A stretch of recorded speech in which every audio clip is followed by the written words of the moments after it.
Yes, sir. Everybody get your roll on.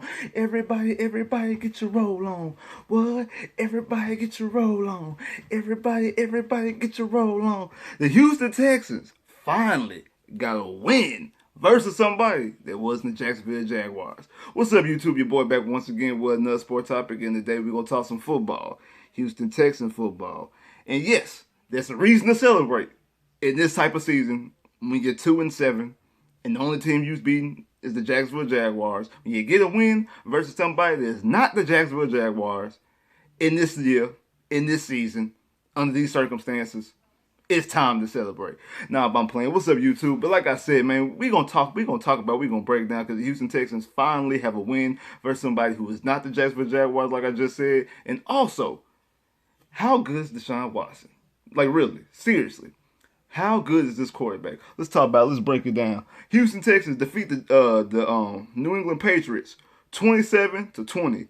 DeShaun Watson was 28 of 37 for a completion percentage of 75.7 completion percentage. Threw for 344 yards, averaging 9.3 yards per attempt. 2 touchdowns, no interceptions, no sacks. And remember, Larry Tunsil did not play today's game, and you had no sacks. Well, quarterback rating of 121.9. DeShaun Watson also rushed 6 times for 36 yards and a grown man touchdown. We're gonna talk about that in a minute. Duke Johnson, 10 carries, 15 yards. CJ Prosise carried the ball 3 times for 4 yards. Brandon Cooks was targeted 5 times for 4 catches for 85 yards. Akins had a career high 83 yards off of 5 catches. Will Fuller targeted 8 times for 6 catches for 80 yards. Darren Fells targeted twice for 29 yards. Farrell Brown targeted twice for 22 yards.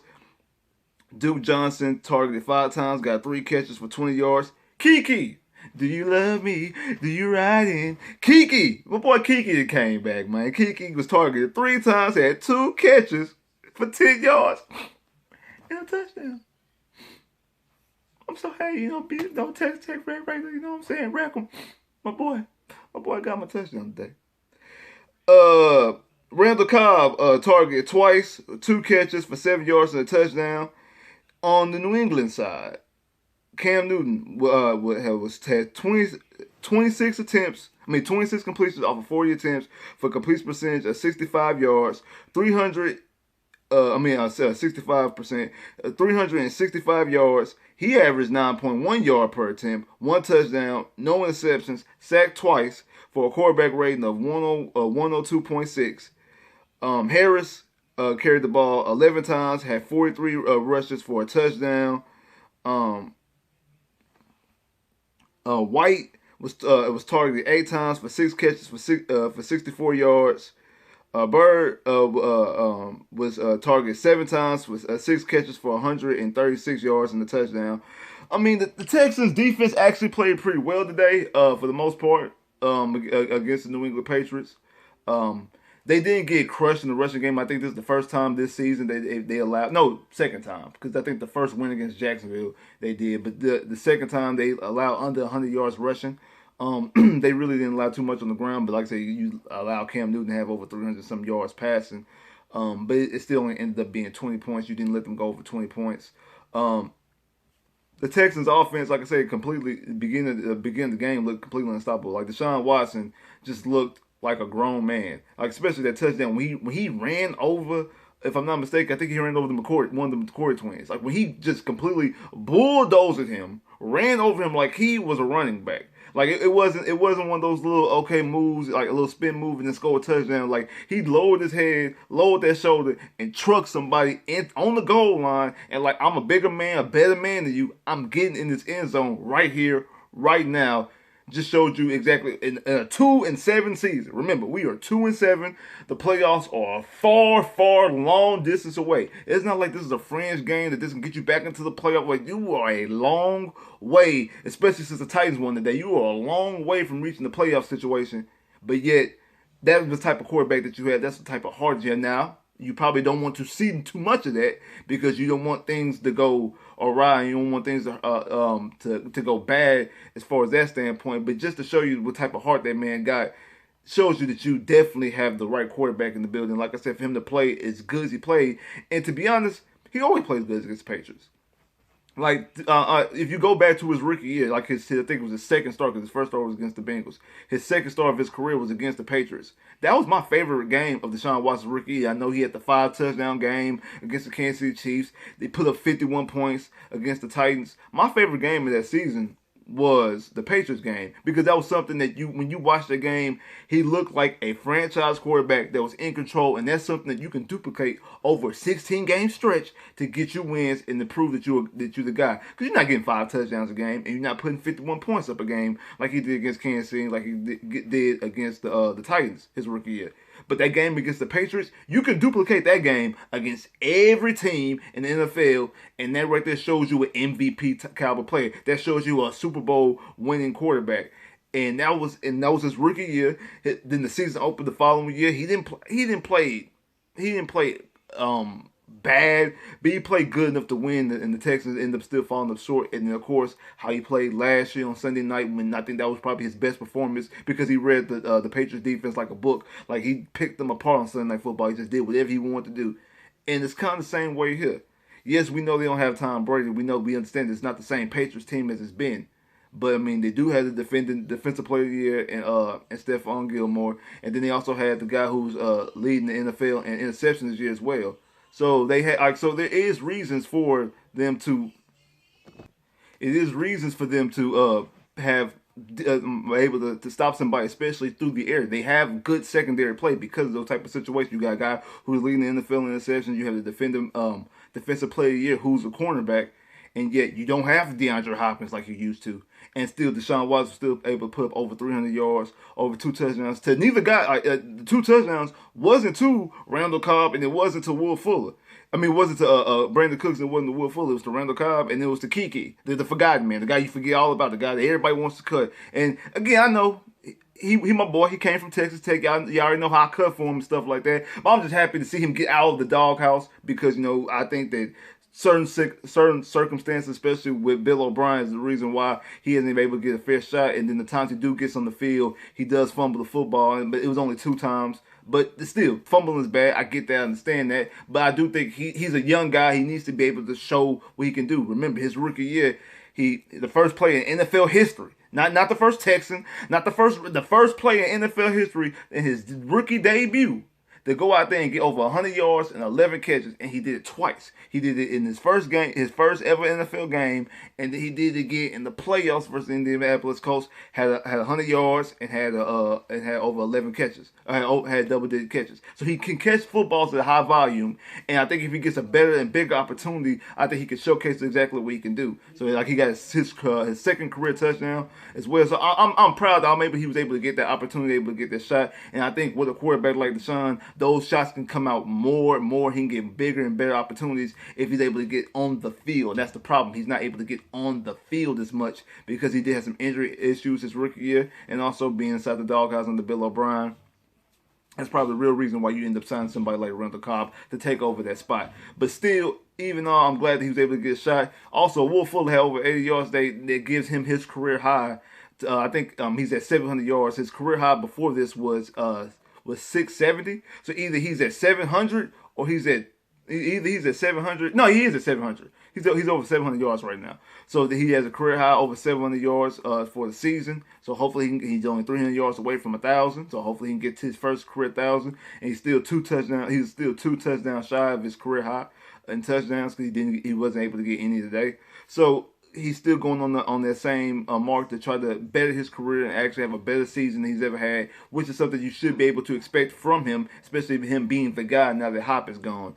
But all in all, like I said, it was a good offense performance. Like, you couldn't run the football, and imagine that. Imagine not being able to run the football. Just imagine that you're not able to run the football. I wonder who said that going into the season, that the position that was the most concerning for the Houston Texans will happen to be the running back position. Just imagine if anybody would have said that and thought about that before the season started.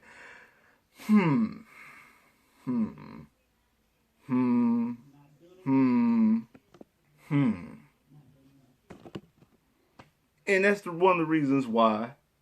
One of the reasons why you have some struggles on offense. Now again, I think that does contribute for part of the reason why DeShaun Watson was able to have such of a good performance today. But you want to take some of that pressure off. And some way to take some of the pressure off and some way to protect DeShaun Watson is running the football. But you can't do that because you want to put all your eggs in the basket of David Johnson, stupidly, and then you never got anybody else. Like I would like to see. I know we tried to throw some CJ Prosise. I don't really know if CJ Prosise could really do anything from the running back position. Now you didn't have Larry Tunsil today, so who's to say that without maybe if you put, even though we were able to give up no sacks today, maybe if you did have no Larry, maybe if you had Larry Tunsil, then maybe CJ Prosise could have did a little bit more offensively, but. I would like to have a more capable running back. I like Duke. I really do. I like Duke. But like I say, Duke is a slot receiver playing the running back position. DeShaun Watson needs a actual full-fledged running back. And I think if you gave him a full-fledged, legitimate running back, I think that DeShaun Watson will actually play even better. And he's playing. We are nowhere near. We are nowhere near the maximum of DeShaun Watson. No, and not even close. Even though statistically he's having his best season. Even though what you seen today on the football field, you seen DeShaun Watson quote unquote at his best. Like the offense he played today was great. But the problem though is on the last in the second half, they were only able to get 2 field goals. They weren't like those that was kind of not I don't want to say concerning, but just. You want them to punch it in. The Texans have allowed this game to be a little bit too close. Even though the Patriots scoring 20 points, I'm actually not even concerned about the Patriots scoring 20 points. That wasn't the concerning part. The Texans, at the very least, should have had 30-some points today. Texans should have had 31, if not 35 points today. There was no reason why they should only end up at 27. And I'm not, even the way, the well play of DeShaun Watson today, there's no reason why. And that, again, maybe if Larry Tunsil's in, maybe they feel a little bit more comfortable. Maybe they're able to move the ball and they're able to extend those drives. Instead of kicking 2 field goals, they get a touchdown in one of those situations. Who knows? But the Texans should have put up 31 points today. There's, at the very least, 30-plus points today. They shouldn't just end it at 27. It shouldn't just been 2 field goals in the second half. It should have ended at least 30-some points today. That's something that I expect from when I see my quarterback play the way he's playing right now. If I'm looking at that, if I'm watching the way, and I'm not looking at numbers, just looking at how my quarterback play on the field. You see, it was the one touchdown to Brandon Cooks that got called back off of the stupid illegal lineman downfield. Like what? I don't like that penalty, especially when it doesn't equate for nothing. Like DeShaun Watson was able to spin and move and slide back and do all the magnificent stuff that DeShaun Watson is known to do, to get open and find his receiver and scores the touchdown just for to get called back because of Tyus Howard going more downfield. When he didn't even touch nobody, I can see if he was one up there was trying to block somebody or something like that. He was just running. I never understood that penalty. And then we end up having on back-to-back plays. And I can't remember if that drive ended the field goal or that drive might have ended on the Kiki touchdown. It might have ended on the Kiki. That might have been how Kiki scored his touchdown. That might have been on that drive. But all in all, like stuff like that, like stuff like that, like we should be able to extend drives a little bit more. If we had a better, we should be able to get more points. When our quarterback is playing that well, we should be able to get more points on the field, more points on the board, just more points. We was able to get 2 sacks against Cam Newton, which, even though Cam is a running quarterback and he's a running big strong quarterback, because of that, he's kind of a big target as well. And Jonathan Gennard got his first career sack of the game. For his first career sack, I like Jonathan Gennard coming out of college out of Florida. He was one of the picks I was extremely excited about, and I'm glad that he's able to get some more opportunities, especially what's been going on with the linebacker situation late. So I'm glad he's able to get a little bit more opportunity. I'm glad he finally got his first career sack, and I think this should be a spark. Hopefully, it's a spark for him that he be able to start coming into his own, because I really like he has natural pass rushing capability. He has natural moves and spin moves and things like that. Things that it takes a lot of veterans to learn. Guys don't learn to their 3rd year in the NFL. Stuff that he does naturally. So he's a natural pass rusher, and of course he has to develop as a player, no doubt. But how you develop is more playing time, and that's something that he needs to get. He needs to get more playing time. So Same thing with John Reed. Why is John Reed not playing? Why do I constantly turn on this TV and I'm seeing Eric Murray and Phillip Gaines and Vernon Hargraves out there? Gary Conley, he has a foot injury. We know he's more likely not going to be playing this year. All right, cool. Why is the rookie John Reed not out there playing? And I wasn't even high on the Texans drafting John Reed. But at the end of the day, he's a young player. He needs to get some snaps. He needs the season. We are 3-7 right now. There is no reason why you should not be playing your young talent. Your young talent needs to be getting on the field. So especially since I know Randall Cobb got hurt on his touchdown, and then Kansas came in questionable and ended up not playing. Even though Fuller's having a good year, and I want him to get his career highs, Cooks is playing well. Kiki needs to get some more playing time, and also bring in Isaiah Coulter. He needs to get in. We need to start seeing what we got now. We need to start seeing what these young cats can do. Can they go forward? Can they be on this team going forward? We need to see what they can do. We might have some diamonds in the rough. You never know. I mean, I think Stephon Diggs was an undrafted free agent. Yeah, Coulter might be the next Stephon Diggs. We don't know. We just don't know. I don't think he is, but we just don't know. So I want to get the opportunities. I want these guys out here playing. John Reed might be the next next AJ Bouye. You know, AJ Bouye was an undrafted free agent, but he could be the next guy. We need to get some more playing time, even though he's a fifth round pick. Yeah, John Reed was a fifth round pick, I think. But get these guys some more playing time. These guys need to get in and get this experience underneath their belt. I mean, it's time to quit playing. It really is. It's time to quit playing. JJ, if I'm not mistaken, I think JJ had 4 deflections. I know for a fact he had a key one. And in the game, if I'm not mistaken, I think JJ, even though he didn't get any sacks or anything like that, but he was able to be SWAT. He was able to be JJ SWAT. He was able to get 4 deflections today, which I know, like I said, the one on the last drive was key, and there was one that he should have had was almost an interception, but Cam Newton played volleyball and spiked it down. But I'm glad to see that JJ wasn't out there playing disinterested. That JJ, and then when JJ was swatting, he did his little finger. It wasn't just, okay, yeah, I ain't gonna celebrate. It's cool. Like JJ seemed like he was into the game, and I'm glad about that. I'm glad that he showed at least some type of intensity and some type of awareness. Like, okay, yeah, I am rocking with y'all right now, type of situation. But all in all, like I said, I'm proud of the effort. The guys played well today. It was a good game to watch. Most likely because of the way DeShaun Watson played. Hopefully, DeShaun Watson becomes AFC Player of the Week. Now, it's between him and Derrick Henry, if I'm not mistaken, because Derrick Henry, even though he only had 130 yards, but he did have a 29-yard walk-off touchdown to win the game in overtime versus the Ravens. And that's something that goes a long way. Like, they really put a count to those game winners. Like, those game winners. Now, I think DeShaun should have the lead because not only did he have over 300 yards, not only did he have 2 passing touchdowns with no turnovers, and I think Derrick Henry had a fumble. DeShaun Watson also had a running touchdown.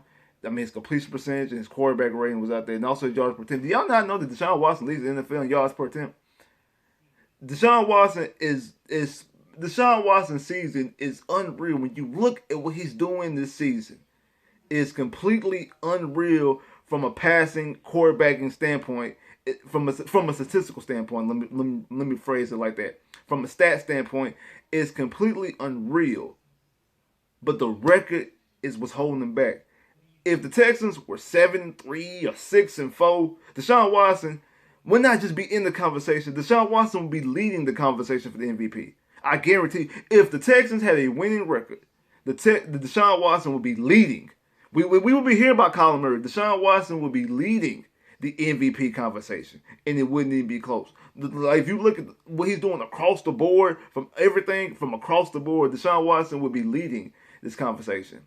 But because of the team's record, which is a lot to do with it, like a lot of times guys don't get the MVP because they didn't make the playoffs, or sometimes, you know, the best player on the best team gets it. I mean, think about the last 2 MVPs, Lamar Jackson and Patrick Mahomes. Even though they did have phenomenal seasons, both of those teams were the number 1 seed in the AFC. So those things are factors.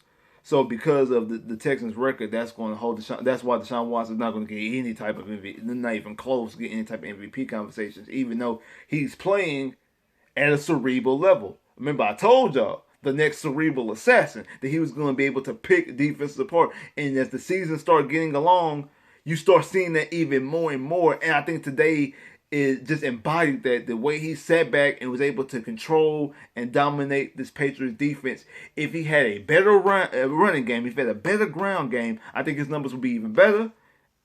And I think he would be even more in control from an offense standpoint, because that takes some of the pressure off, because defense don't just sit back, oh yeah, we know they're gonna pass right now. Also, like I say, Jordan Akins was out there balling today as well. Him having a career high in receiving yards. And I think that he's probably he's the tight end going forward. I mean, I think his blocking is what's going back down, why he's not going to be one of those upper echelon type of tight ends that you think about, like a Kelsey or a Gronk or a Kittles, anything like that. But I do think he's going to be all right, and so he probably will never be like a Pro Bowl type tight end because of that situation. But I do think he's a guy who can catch at a good volume, get a good yards. I mean, he's a very explosive. He's a very explosive tight end. He's like in between a receiver and the tight end. He's a very explosive tight end. He's gonna do wonders for DeShaun Watson, and it's good to have him back. I know he's been missing a lot of time. I know he played last week, and I can't remember if he played the second game against Jacksonville, but I know he missed some time because he had concussion and then also had an ankle injury, if I'm not mistaken. So I know he missed a couple of games here and there. But it's good to have him back, and seeing him how he played today. He's back. He's not just back as far as playing. He's back at playing at a high level, and I think he's only going to get better as well. Like, share, subscribe if you haven't. Comment below if you haven't. Click that bell, get more videos. Holla. We playing on Turkey Day, y'all. Thanksgiving. Tune in.